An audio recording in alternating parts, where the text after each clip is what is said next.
한 주 동안 취재 뒷이야기나 주요 사안 짚어보는 취재수첩 시간입니다.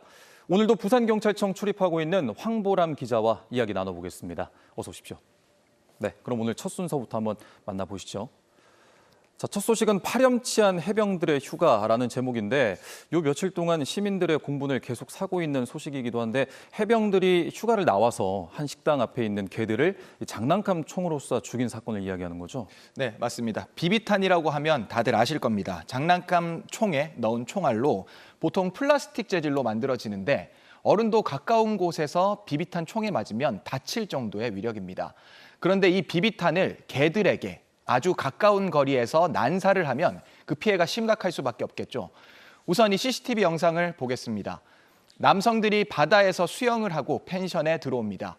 이 가운데 한 남성이 사격 자세를 취하며 비비탄이 든 총을 쏩니다. 그리고는 곧바로 총을 가방에 집어넣습니다. 이후 밤이 되자 식당으로 향한 남성 3명, 식당 마당에 있던 개 3마리에게 비비탄 총을 겨눠 쏘기 시작합니다. 놀란 개가 집 안으로 도망치기까지 합니다. 1시간 동안 이어진 비비탄 난사, 개집은 비비탄 총알로 가득했고 총에 맞은 개 4마리 가운데 1마리는 치료를 받다 끝내 죽었습니다. 2마리는 이빨이 깨지고 온몸에 빨간 흉터가 남는 등 중상을 입기도 했습니다.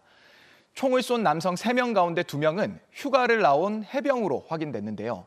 이들은 개들에게 겁만 주려고 위협 사격을 했다고 주장하고 있다고 합니다. 피해 견주가 사과를 요구하자 가해자 측은 무고로 고소하겠다며 오히려 으름장을 놓는가 하면 군인들이 소속된 군부대는 공론화를 시키지 말아달라며 피해 견주에게 요구하기도 했다고 합니다. 저희가 10년 넘게 가족처럼 키운 애들인데 이런 강아지들이 이런 일들이 더 생기면 안 되잖아요. 좀 엄벌이 처해졌으면 좋겠습니다. 정당한 이유 없이 동물을 죽이면 3년 이하의 징역이나 3천만 원 이하의 벌금에 처해지게 되는데요. 피해 신고를 접수한 경찰은 현역 군인 2명에 대해서는 사건을 군부대로 넘기고 나머지 1명은 입건해 조사에 나섰습니다. 나라를 지키는 군인들이 휴가를 나와서 이런 일을 저질렀다는 게 참 많은 시민들의 공분을 사기에 충분한 것 같습니다. 해병대 예비역 연대도 엄벌을 촉구하는 서명 운동을 시작했다고 하는데 동물 보호에 대한 인식도 앞으로 더 강화될 필요가 있지 않을까 생각됩니다. 다음 소식으로 넘어가 보죠. 네, 두 번째는 재난 막는 용감한 시민들이란 제목인데 말 그대로 용감한 시민들에 대한 내용 같은데 어떤 사례가 있었나요? 네, 그렇습니다. 용감한 시민들에 대한 이야기고 먼저 최근 소방서장 유공 표창을 받은 28살 박시은 씨와 26살 손승아 씨의 사례부터 보겠습니다. 지난달 30일 새벽 부산 사하구의 한 오피스텔입니다. 오피스텔 앞에 재활용 쓰레기 더미에서 불길이 치솟습니다. 이를 발견한 박시은 씨와 손승아 씨, 119에 곧바로 신고를 합니다.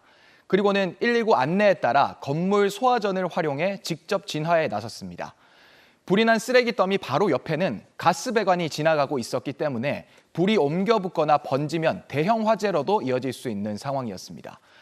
다행히 두 사람의 신속한 대처로 불길은 금방 잡혔고 불이 확산하는 것도 막을 수 있었는데요. 사하소방서는 두 사람의 활약에 표창과 함께 감사의 마음을 전달하기도 했습니다. 용감한 시민들의 사례는 최근 또 있었습니다. 저희가 단독 입수한 영상으로 보도했던 맨홀 추락 사고 현장에서였는데요. 지난 14일 밤사이 최대 180mm의 폭우가 쏟아지며 역류하는 물로 인해 맨홀 뚜껑이 열립니다.